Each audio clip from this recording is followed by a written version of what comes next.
안녕하세요. 노세영 교수입니다.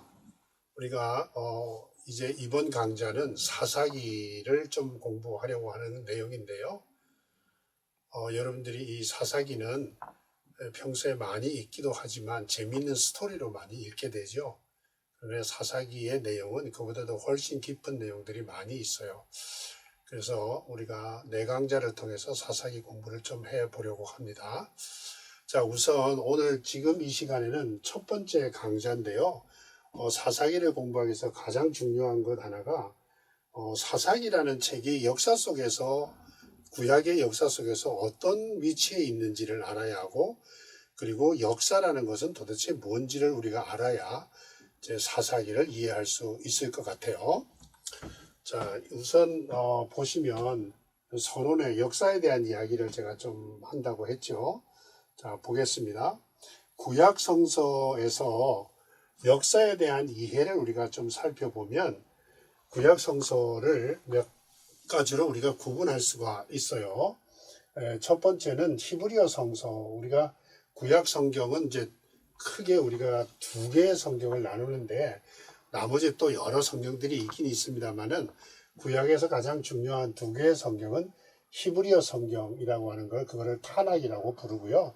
그 다음에 헬라어로 히브리어를 헬라어로 번역한 성경을 셉튜어진트라고 70인역 약 70여 명의 이제 사람들이 이제 번역을 했다. 그래서 70인역이라고 표현하기도 합니다. 히브리어 성경은 세 개로 크게 구분하게 되는데요. 세 개로 다시 구분하게 되는데 율법서가 있고요. 토라, 이것은 성경의 처음 5권의 책을 말하는 거예요. 그리고 이제 예언서가 있는데 이 예언서 안에는 전기 예언서하고 그 다음에 후기 예언서로 구분이 돼요. 그리고 전기 예언서 안에 여호수아, 사사기, 사무엘 상하, 열왕기 상하 이런 책들을 전기 예언서로 구분하고 있고요. 후기 예언서는 우리가 지금 알고 있는 모든 예언서 그런 것들을 의미합니다. 그리고 이제 성문서가 있고 이 성문서에는 다니엘서, 역대상하를 보면서 나머지 모든 책들을 성문서라고 하죠. 그래서 토라이기 때문에 T고요. 예언서이기 때문에 예언서를 느비임이라 그래서 N이 되고 성문서를 카투빔이라서 K라고 쓴 거예요. 거기에 모음을 붙여서 히브리어 성경을 우리는 타낙이라고 부르죠. 그 다음에 헬라어 성경은 이 번역 성경은 사실은 구약은 히브리어로 써졌고 일부 다니엘서와 이제 에스라서 일부가 이제 아람어로 쓰여졌죠. 그런데 나머지 이 책들은 다 히브리어로 써졌는데 주전 3세기에 유대인들이 이집트의 알렉산드리아에 가서 살면서 이 사람들이 이제 자기들의 말을 잊어버리고 헬라어를 쓰게 된 거죠. 당시에 그 언어를 코이네어라고 하는데 그것을 번역을 한 책이 헬라어 성경이에요. 그래서 이 성경과 이 성경이 사실은 딱 똑같으면 좋지만 사본의 차이 때문에 서로 조금씩 다른 부분이 있어요. 그렇지 그걸 우리가 공부하는 것은 아니고요. 다만 우리가 헬라어 성경과 히브리어 성경의 성경을 어떻게 구분하느냐 하는 걸 소개하려고 잠깐 말씀드린 거고요. 헬라어 성경에서는 오경이라고 말해서 지금 여기서 말하는 토라하고 같은 거예요. 그리고 이제 역사서를 구분하게 되는데 역사서는 여호수아, 사사기, 사무엘 상하, 그 다음에 열왕기 상하, 룻기, 에스더, 역대 상하 이런 책들을 에스라, 느헤미야까지요. 이런 책들을 헬라어 성경에서는 역사서라고 구분해요. 그리고 시가서가 있는데 시편, 아가서, 예레미야, 애가 이런 책들, 지혜문학, 욥, 잠언, 전도서 이런 책들을 시가서 혹은 지혜문학이라고 부르게 되고요. 그 다음에 예언서가 현재 우리가 알고 있는 이사야, 예레미야, 에스겔하고 12소 예언서가 있고요. 그리고 묵시서가 또 있어요. 묵시서는 다니엘서를 의미합니다. 자, 이렇게 구분함으로써 우리가 뭐를 발견하게 되냐면 구약의 히브리어 성경하고 헬라어 성경의 차이가 이렇게 있구나라는 것을 우리가 조금 알게 되고 구약의 히브리어 성경에서는 이 소위 말하면 여호수아, 사사기, 사무엘상, 역대기 상하를 예언서 부분에 들어갔잖아요. 그런데 헬라어 번역 성경 septuagint에서는 역사서로 따로 구분하고 있다는 것, 이런 것들을 우리가 보시게 되고요. 그 다음에 이제 성경의 차이도, 순서의 차이도 있어요. 히브리어 성경에서는 다니엘서가 제일 마지막에 있는 책이고요. 또 헬라어 번역에서는 이제 그 말라기가 제일 마지막 책이잖아요. 그래서 이런 차이가 있다는 거 우리가 알게 되고, 그 개념에서 히브리어 성경에서는 역사서조차도 예언자적 이해를 하고 있다라는 걸 우리가 보아야 되는 거예요. 자, 이게 무슨 말이냐 하면, 예언자들이 활동을 했던 시기들은 이스라엘 역사 가운데 늘 있어 왔는데요. 이 예언자의 활동이라는 것 자체가 역사의 이야기 속에서 예언자가 나타나잖아요. 그래서 이 유대인들은 이것은 예언서에 속한 것이라고 이해하게 된 거죠. 그래서 역사서 안에 예언자들의 이야기가 있어요. 예를 들면 엘리야나 엘리사 같은 사람들은 자기 책이 없잖아요. 엘리사서, 엘리야서 이런 거 없잖아요. 그런 것처럼 이제 그 역사 안에서 활동한 예언자들이 있지만 그 예언자들의 책이 없는 것, 그것을 우리는 이제 역사서라는 것을 따로 구분해서 헬라어 성경에서 이야기하지만 히브리어 성경은 그것조차도 다 예언자들의 활동이라고 이해했다는 거죠. 그런 의미에서 본다면 우리 지금 교회에서 쓰고 있는 성경이나 대부분의 번역 성경들은 헬라어 성경, septuagint의 전통을 많이 따라서 성경의 순서가 되어 있다라고 보시면 될 것 같아요. 자, 그저 이 정도로만 이해하고요. 그 다음에 우리가 하나 이해되는 것이, 자, 우리가 이제 그러면 역사에 대한 공부를 하게 되는 건데, 그 중에 하나가 사사기이잖아요.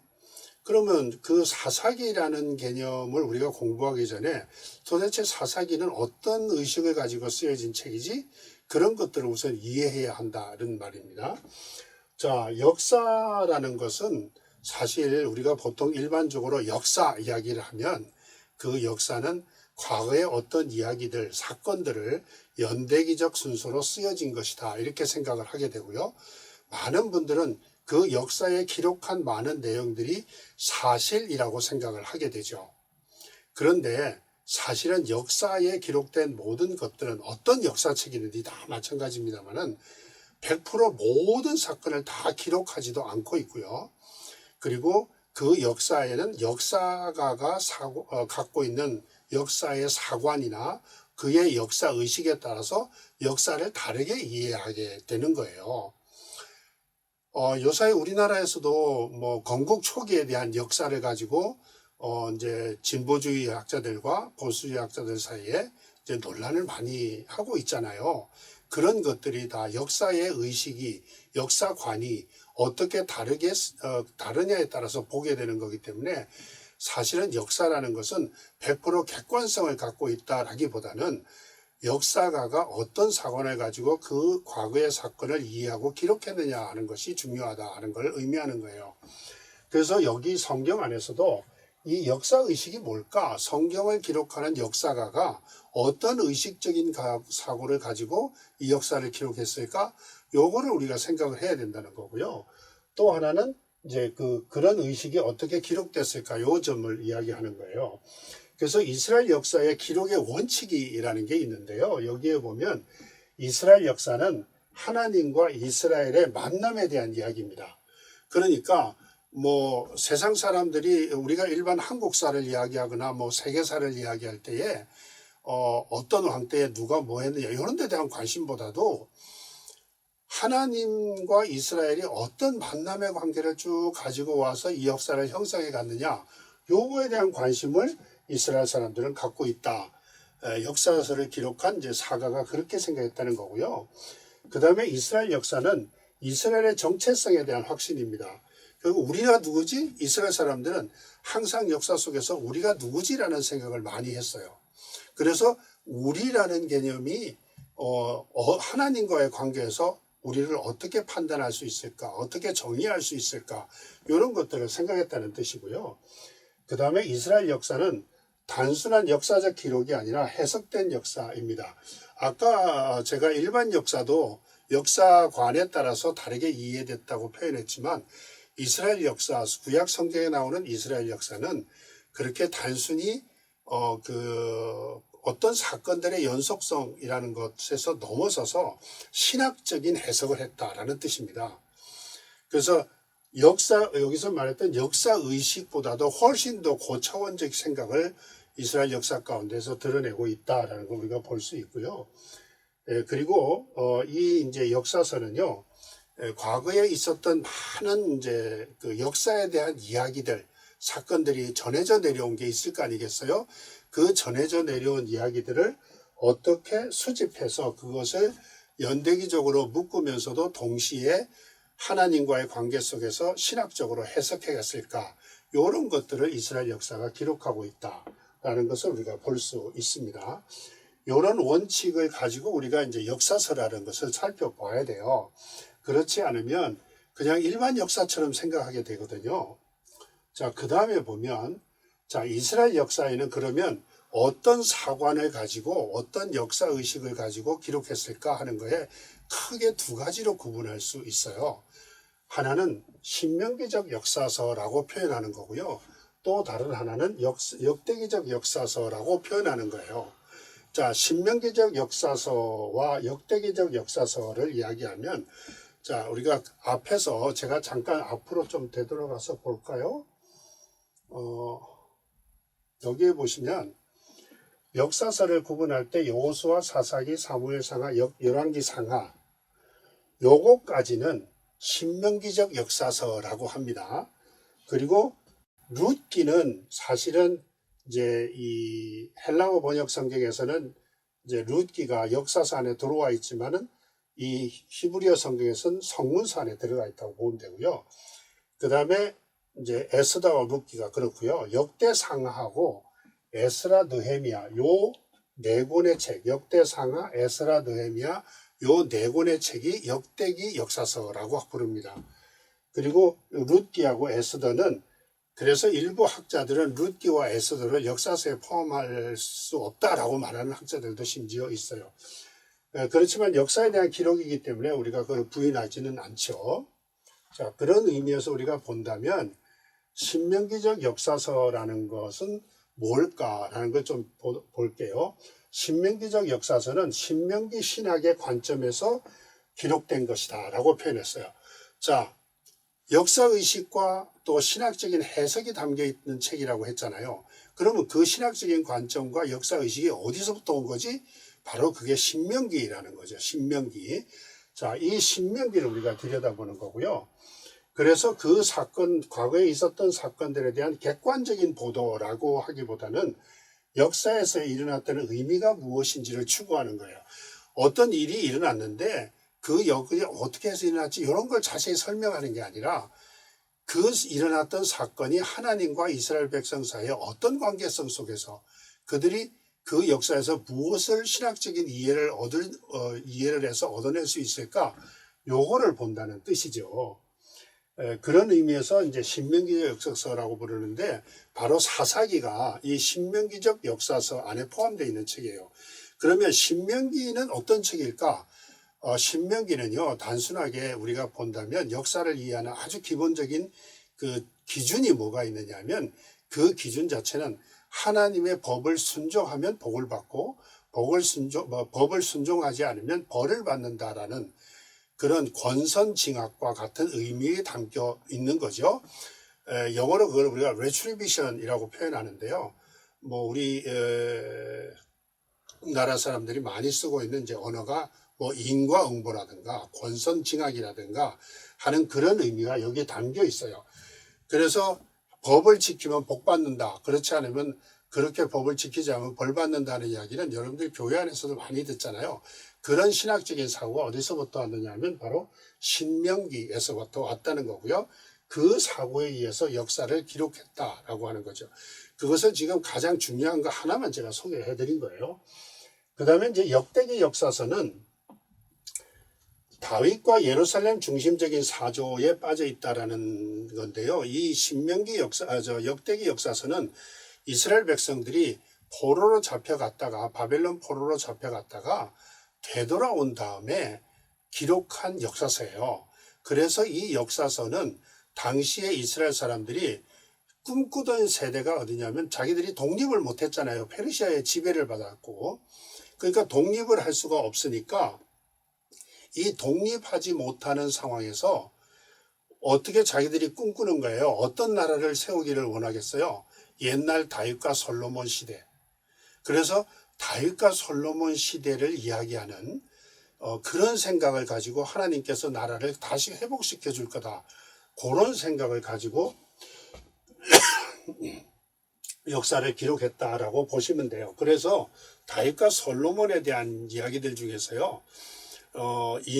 다윗이 인구조사를 해서 하나님 앞에 벌을 받는 이제 그런 이야기 딱 하나가 그건 예외가 있고요. 나머지는 다윗 솔로몬이 잘못한 이야기는 거의 기록되어 있지 않아요. 그래서 역대기 역사서를 보시면 여러분들이 다윗이 뭐 밧세바와 동침을 해서 잘못된 행위를 했다든가 우리아를 죽였다든가 뭐 그런 등등의 그런 이야기들은 역대기 역사서에는 안 나타난다. 이제 그런 의미이고요. 그 다음에 신명기 역사서는 남유다와 북이스라엘의 역사를 모두 기록해요. 그래서 남쪽과 북쪽에 모두 기록하면서 그들이 잘못했을 때는 어떤 벌을 받았고 잘했을 때는 어떤 복을 받았는지를 기록하고 있어요. 그래서 남북을 다 기록하죠. 대신에 역대기 역사서는요, 다윗과 솔로몬에 대한 이야기를 관심을 가지니까 그들은 북이스라엘이 멸망한 거에 대해서는 관심이 별로 없잖아요. 예. 그래서 이제 북이스라엘의 삶에 대해서 이야기하고 있는 이제 그런 것들을 우리가 보게 되는 거죠. 그래서 북이스라엘은 사실 그 사람들에게는 관심 대상이 아니었다. 그래서 이제 남유다 이야기를 주로 기록하고 있어요. 북이스라엘의 역사, 북이스라엘이 주전 722년에 멸망을 하는데 그 멸망했을 당시의 이야기들은 거기에 이제 별로 관심이 없어서 역사를 무시해 버린다. 이제 그런 개념에서 이 두 개의 다른 역사가 나타나고 있다라는 것을 소개해 드린 거예요. 자, 그러면 우리는 이번 이 강의에서는 역대기 역사에 대한 공부를 하지 않기 때문에 사실 이 이야기는 우리가 이제 다루지 않겠습니다. 다만 신명기 역사서가 뭘 갖고 있느냐, 권선징악이다. 이제 그런 개념에서 역사를 바라봤다라는 거잖아요. 그러니까 이 사사기 안에서 그들이 어떻게 문제가 됐을 때, 역사 속에서 어떤 문제가 일어났을 때 어떻게 해서 그들이 그것이 이루어졌는지, 왜 그런 일들이 발생했는지, 혹 복을 받았다면 왜 어떻게 해서 복을 받았는지, 이제 그런 것들이 중심이 돼서 기록되어 있다. 그걸 마음에 염두에 두고 여러분들이 이제 역사서를 들여다 보아야 할 것 같아요. 자, 그 다음에 우리가 이제 신명기적 역사서로 좀 초점을 맞춘다면요. 단순한 역사책이 아니라 신학적인 책이라고 제가 잠깐 말씀드린 적이 있잖아요. 가나안 땅의 정착에서부터 왕국의 패망에 이르는 기간의 역사를 신명기적인 입장으로 해석했다라는 거.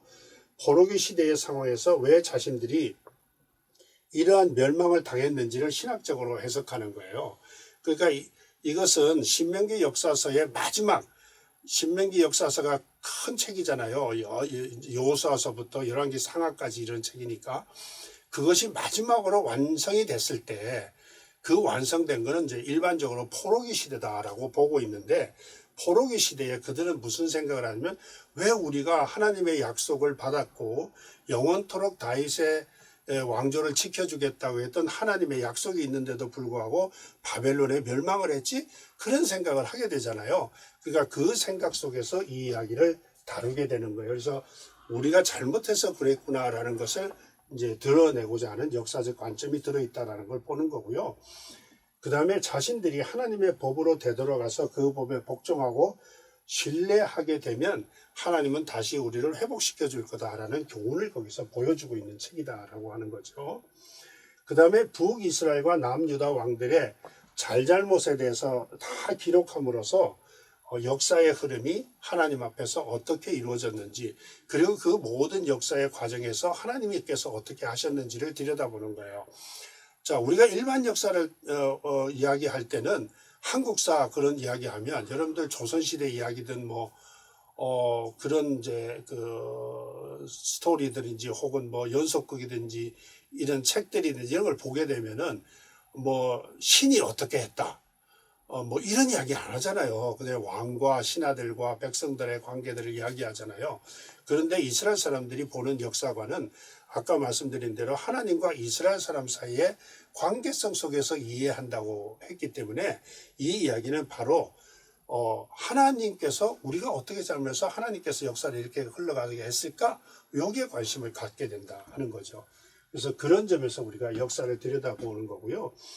북이스라엘과 남유다를 다 다루게 되는 것은 바로 그들이 어떻게 잘했고 어떻게 못했기 때문에 이런 결과가 왔는지를 다 보여주고 싶은 거죠. 그래서 이 신명기적 역사서에는요, 이스라엘 사람들이 잘못한 이야기를 적나라하게 다 기록을 해요. 그 잘못 때문에 이런 일들이 역사의 결과가 났다는 것을 보여주기 위한 거겠죠. 자, 그러면 이제 신명기 역사서를 어떻게 구성하느냐면은 신명기서부터 여호수아서를 첫 부분이라고 보는데 이스라엘의 경험에 대한 신앙 고백적 기초, 이스라엘이 하나님께서 그들을 어떻게 구원했는가, 애굽 땅에서 구원했느냐, 거기서부터 시작을 해가지고 자기들이 어떤 그 경험을 했고 그 경험이 하나님 앞에서 자기들이 어떻게 살아야 하는지를 가르쳐주는 내용들이 신명기에 나오잖아요. 그리고 역사적 회상을 통해서 이스라엘이 광야에 있었다라는 거, 그것을 보여주고요. 그리고 이 상황 속에서 하나님은 이스라엘에게 법을 주셨고 그 법을 통해서 경고와 약속을 하신 거예요. 경고라는 것은 뭐예요? 법을 어겼을 때 어떤 벌을 받겠다는 거, 약속이라는 것은 법을 지켰을 때 어떤 복을 받겠다라는 거, 이런 것들을 제공해 주는 거예요. 그리고 이제 여호수아서를 끝내면서 자, 모세에서부터 여호수아로 넘어갈 때는 리더십이 자연스럽게 넘어가잖아요. 하나님께서 여호수아를 지정하게 하시고 자연스럽게 넘어가게 하시잖아요. 그런 것에부터 새로운 지도자를 이제 만들어야 되는데 이제 위대한 지도자 모세를 잃고 새로운 지도자를 이제 여호수아 때 얻었어요. 그런데 사사기에 들어가면서는 여호수아가 죽은 다음에 새로운 지도자가 나타나야 되는데 이 모세와 여호수아 사이에 있었던 그런 아주 자연스러운 후계 구도가 나타나야 되는데 성경 안에는 그 이야기가 없어요. 그리고 여호수아가 죽었다는 이야기가 반복해서 몇 번이 나타나요. 그리고 새로운 지도자를 여호수아가 세우지도 않고 하나님이 또 세우라고 하지도 않았고, 자, 그런 의미에서 여호수아 이후의 시대에 어떤 혼란한 시대를 겪고 있는지를 보여주고 있는 거죠. 진정한 지도자, 아주 위대했던 모세와 같은 여호수아와 같은 지도자가 사라져버린 그 시대에 이스라엘은 엄청난 혼란의 시대를 겪게 된다는 것을 지금 사사기가 보여주는 거예요. 우리가 사사기를 공부할 때 가장 중요한 부분이 바로 이 부분이에요. 제가 이 이야기를 하려고 아까 처음부터 역사에 대한 얘기를 드린 거고요. 자, 그 다음에 이제 이 사사기가 끝나면서 어떻게 해요? 왕정 시대로 들어가면서 다윗과 같은 걸출한 이제 왕을 우리가 그 이스라엘이 얻게 되는 거죠. 이제 왕정 시대의 시작과 다윗의 이야기가 이제 그 사무엘서까지 이야기가 되고요. 그 다음에 열왕기 상하에서는 솔로몬의 시대에 통일왕국이 어떻게 이제 그 종말을 이루었는지, 그 솔로몬이 잘못해서 남북이 갈라지면서 통일왕국이 이제 없어지잖아요. 그리고 분열왕국이 되고 북이스라엘이 파멸하고 남유다의 시대에서 바벨론에서 파멸하는 이야기까지를 기록하는 거예요. 그래서 우리가 들여다보는 것은 신명기적 역사서의 첫째, 둘째, 세 번째 부분들을 우리가 구분하지만 요 부분, 여호수아 이후의 리더십의 부재에서 일어났던 사회의 혼란한 사회의 이야기들을 우리가 이제 보게 되고, 그 이야기들을 통해서 성경은 그 사사기의 저자는 그것을 우리에게 무엇을 이야기하고 싶을까? 그 이야기를 좀 살펴보려고 하는 거겠죠. 자, 그러면 이제 그 사사기로 이제 조금 들어가 볼게요. 사사기는 히브리어로는 쇼프팀이라고 불러요.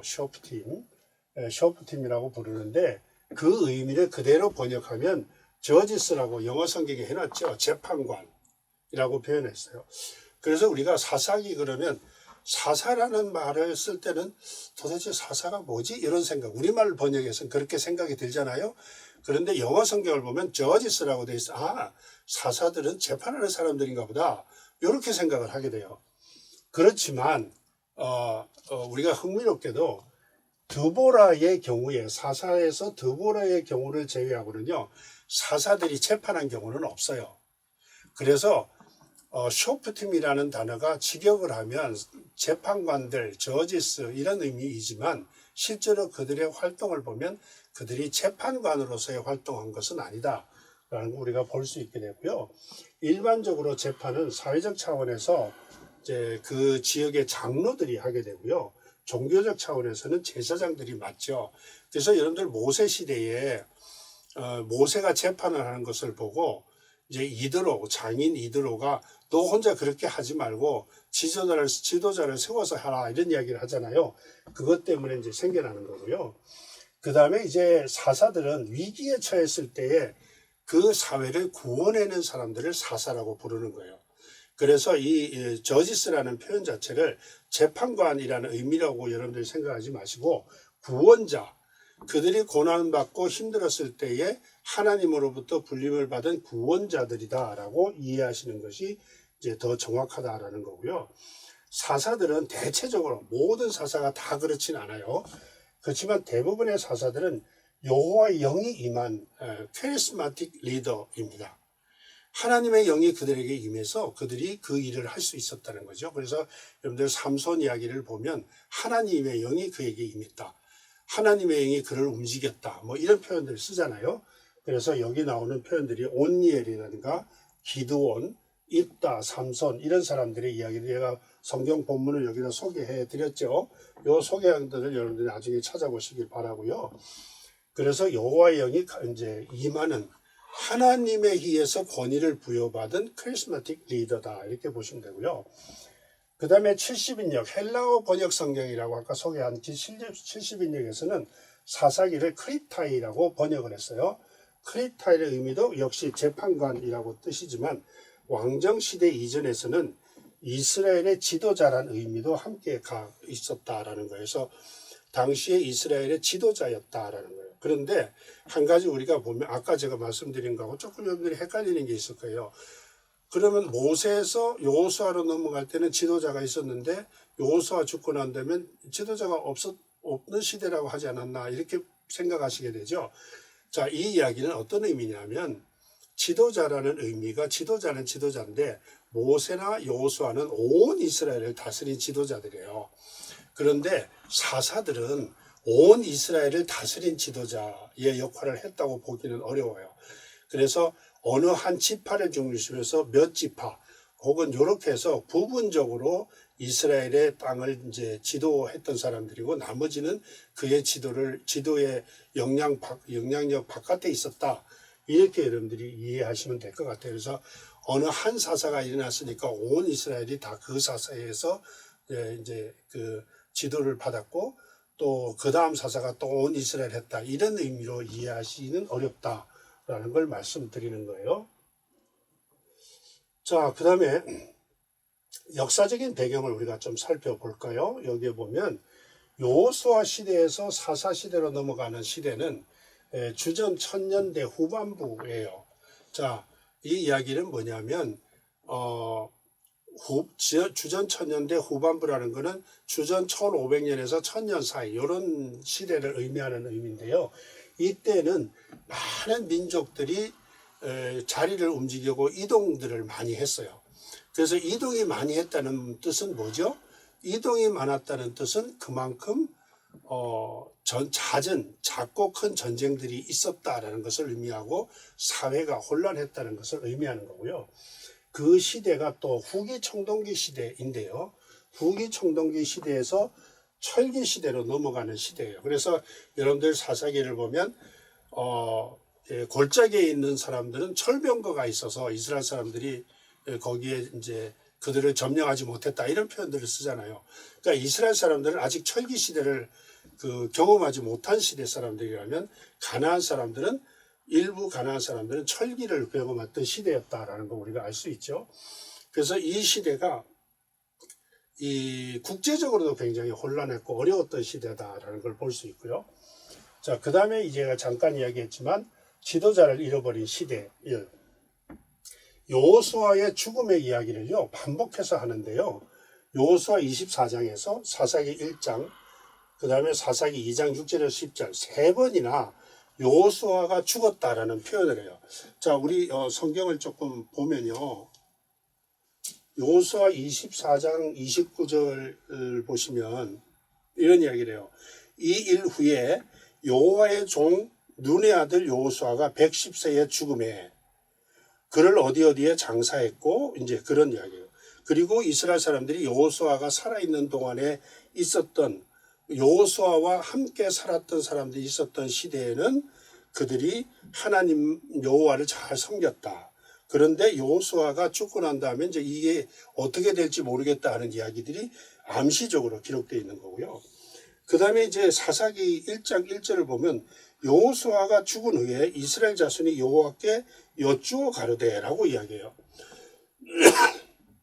자, 여호수아가 죽었기 때문에 어떻게 해서 이 일들이 이루어지는가 하는 이야기를 또 하게 되고요. 그 다음에 여기에 보면은 2장 6절에서 보시면 2장 6절에 전에 여호수아가 백성을 보내매 이스라엘 자손이 각기 그들의 기업으로 가서 땅을 차지하였고 백성이 여호수아가 사는 날 동안과 여호수아 뒤에 생존한 장로들 곧 여호와께서 이스라엘을 위하여 행하신 모든 큰 일을 본 자들이 사는 날 동안에 여호와를 섬겼더라. 여호와의 종 눈의 아들 여호수아가 110세에 죽음에. 자, 이 이야기는 바로 여기 여호수아 24장에서 나오는 요 이야기와 사사기 2장 6절에서 나오는 이하에 나오는 요 이야기들이 반복해서 이야기되고 있고 사사기 1장 1절 처음 시작하면서 여호수아가 죽었다라는 것을 표현하는 거예요. 자, 이 이야기는 지도자가 부재했구나라는 것을 지금 이제 암시하고 있는 내용이죠. 그리고 여호수아 이후의 세대가 어떻게 될까?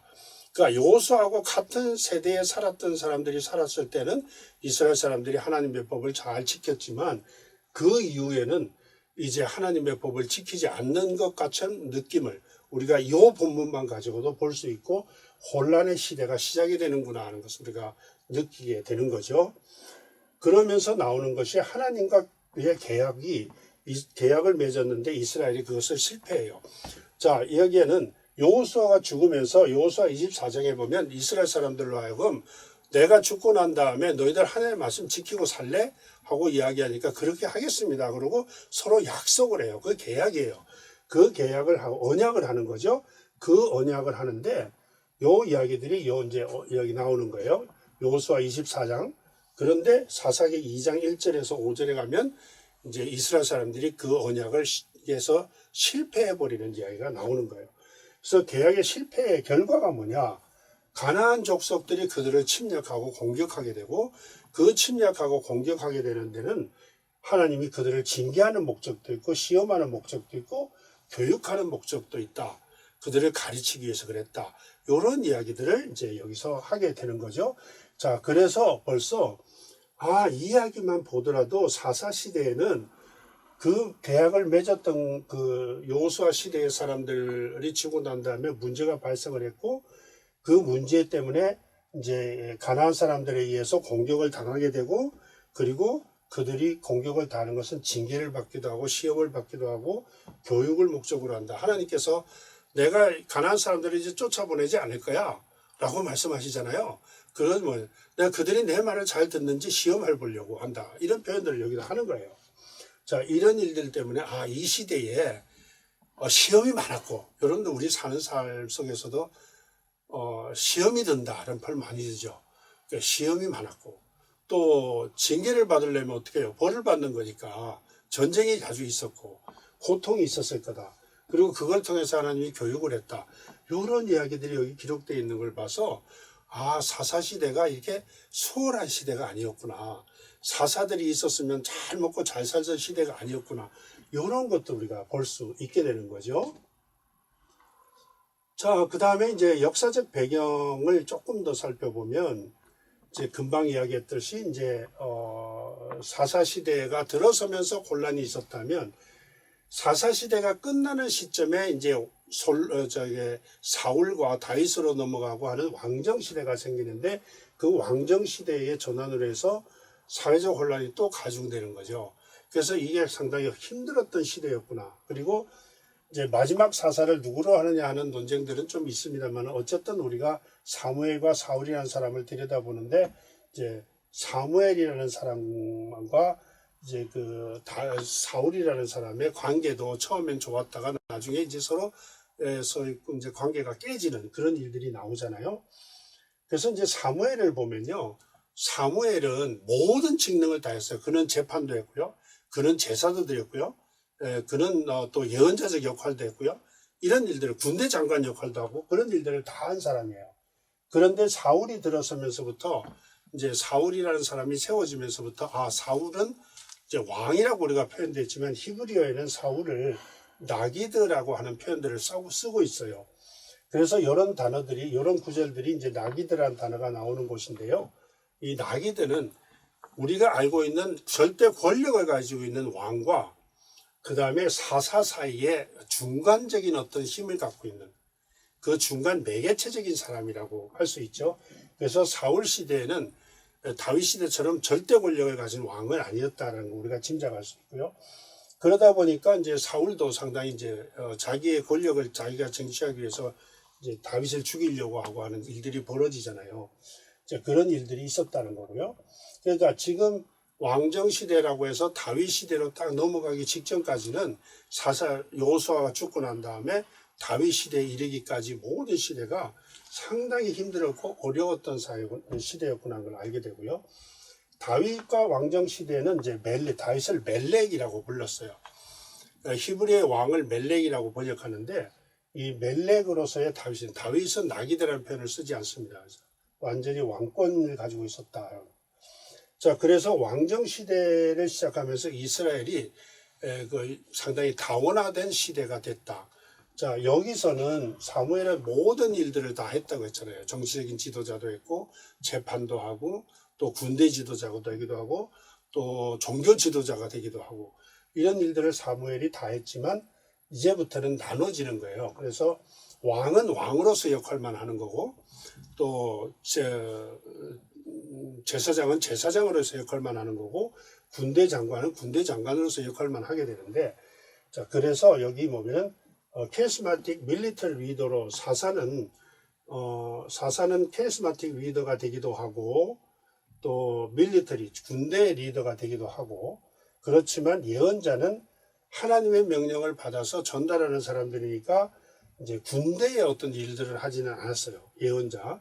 그리고 이제 군대를 끌고 나가서 전쟁에서 승리하고 나라를 보호하는 사람이 왕이지요. 그래서 왕과 사사와 예언자 이렇게 해서 구분되는 사회가 왕정 시대에 들어서면서 생겨났다. 이스라엘 역사 속에서 이제 그런 정도로 우리가 사사기의 앞과 사사기의 후를 잠깐 이제 살펴봤습니다.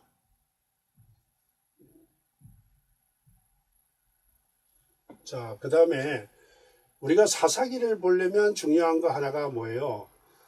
우리가 어떤 책이든지요. 여러분들이 앞으로 성경을 읽으시면서 성경을 이해할 때 어떤 한 구절에서 어떤 단어가 나오고 그 구절이 뭐를 의미할까 이런 이제 이야기들을 많이 하죠. 목사님들이 설교하실 때도 그렇게 설교 많이 하시고요. 그런데 성경을 읽으면서 제일 중요한 것 하나가 뭐냐면 우리가 읽었던 본문의 의미를 알기 위해서는 앞뒤 문맥이 어떤 이야기들을 하고 있지라는 것을 다 살펴보는 게 중요해요. 그래서 제가 지금 사사기를 공부하면서 역사에 대한 이야기부터 해가지고 쫙 설명을 했잖아요, 지금까지.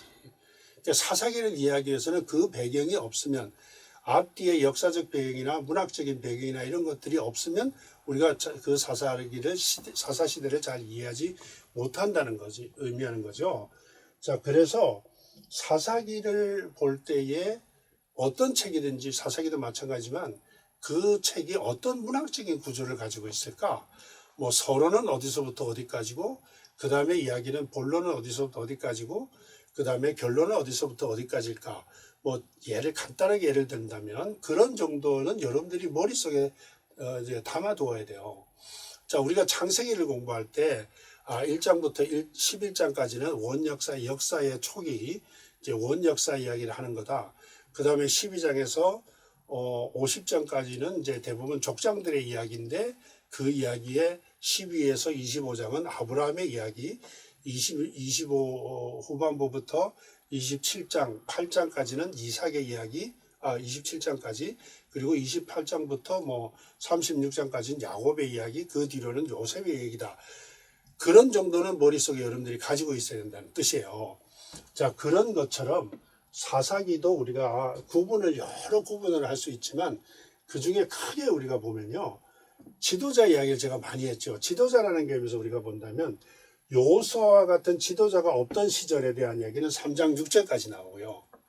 그 다음에 사사가 있었던 시절은 3장 7절에서 16장 31절까지예요. 그래서 요 시대에 여러 사사들의 이야기가 기록되죠. 자, 그 다음에 왕이 없었던 시절이 17장부터 이거 잘못됐습니다. 21장이에요. 이거 고쳐주세요. 21장까지가 이제 왕이 없었던 시절입니다. 그래서 지도자라는 개념에서 보면 이렇게 세 구분을 할 수 있다는 거죠. 처음에는 여호수아와 같은 지도자가 없던 시대에 대한 이야기, 그리고 사사가 나왔던 지도자 사사가 있었던 시절 이야기, 그 다음에 사사들이 사라지면서 왕이 없었던 시절 이야기 해서 이렇게 해서 17장부터 21장까지 다루고 있다라는 걸 우리가 볼 수 있고요. 그래서 지도자라는 개념에서 보면 이 중간에 우리가 핵심은 사사들의 이야기가 핵심처럼 보이지만 이 왕이 없었던 시절 이야기를 들여다보면 이후에는 왕이 생기겠구나 하는 것을 알게 되고, 왕이 없었던 시절에 어떤 사사 시대의 마지막 시대에는 얼마나 혼란이 있었는지를 우리가 이제 더 살펴보게 되는 그런 이야기를 우리가 볼 수 있게 되겠죠. 자, 그 다음에 사사 이야기의 기록 패턴이 있어요. 사사들의 이야기를 기록할 때는 그냥 단순히 그냥 어떤 일이 있었고 뭐가 잘못해서 이랬고 이런 정도 기록하는 게 아니라 역사가는 그것을 패턴에 맞춰서 기록을 했다는 거예요. 그 패턴에 보면요, 이스라엘 사람들이 범죄를 했다. 그래서 이스라엘 사람들이 범죄를 하니까 하나님이 그걸 보고 진노하셨어요. 그래서 적대를 보냈다는 게 두 번째 패턴이고요. 그 다음에 그거를 보고 이스라엘 사람들이 하나님 앞에 회개해요. 하나님 잘못했어요. 회개하고 간구하고, 그래서 하나님이 그것을 들으시고 사사를 보내세요. 사사를 보내시고 사사가 있는 동안에 그들은 하나님의 말씀을 잘 순종하다가 평안과 이제 하나님의 보호하심을 받게 되죠. 그런데 사사가 죽은 후에는 더 큰 악을 행해서 하나님이 다시 화가 나셔서 적들을 보내는 이야기들이 반복되고 있는 거예요. 모든 사사들의 이야기는 이런 반복된 이야기들로 구성되어 있다라고 보시면 되겠고요. 자, 그럼 그 점에서 우리가 한번 좀 살펴볼게요. 이게 이제 오늘 수업의 마지막 이제 장면인데요. 자, 여기가 처음에는 백성들이 악을 행했는데 그 악을 행하니까 우상을 섬기는 거고, 야훼 하나님이 진노하셨고 하나님이 적을 보내시고 이스라엘이 적을 섬기게 됐고, 하나님께 부르짖으니까 사사를 보내시고 하나님이 사사에게 야훼의 신 여호와의 신이 임하게 했고 전쟁을 주도해서 전쟁에서 이기고 이스라엘이 평화를 누리고 사사가 있는 동안에는 평화를 누렸다. 이런 이야기들로 우리가 이제 구성된다고 이야기했잖아요, 지금요. 그게 이제 이게 12개예요. 네. 자, 그래서 이제 도입부가 이렇게 기록되어 있지만 모든 사사가 다 이 패턴대로 반드시 가지는 않아요. 그런데 이 패턴에 많이 사용하고 있는 사사들을 우리는 대사사라고 불러요. 그리고 아주 짧게 기록되어 있으면서 이 패턴하고 큰 관계없이 기록되어 있는 사람을 소사사라고 부르는데, 온니엘이라는 사람이요. 아주 짧은 구절이에요. 3장 7절에서 11절까지밖에 없는 이야기인데 요게 패턴이 다 있어요. 그래서 짧은 이야기지만 온니엘은 대사사에 속하고요. 에훗은 악을 행했고 이스라엘이 적을 섬기게 됐고 야훼께 부르짖었고 등등 해서 이렇게 내려오는 몇 가지만 나타나게 되고요. 그 다음에 이제 삼갈이라는 사람은 사사를 보냈다는 여기 한 구절로 딱 끝나요. 그 다음에 드보라 이야기가 나오죠. 드보라 이야기가 오늘 다음 우리가 수업을 보면 요 드보라 이야기까지 하게 되는데 드보라 이야기도 이런 패턴들이 나타난다는 거고 기드온도 이렇게 패턴들이 나타나요.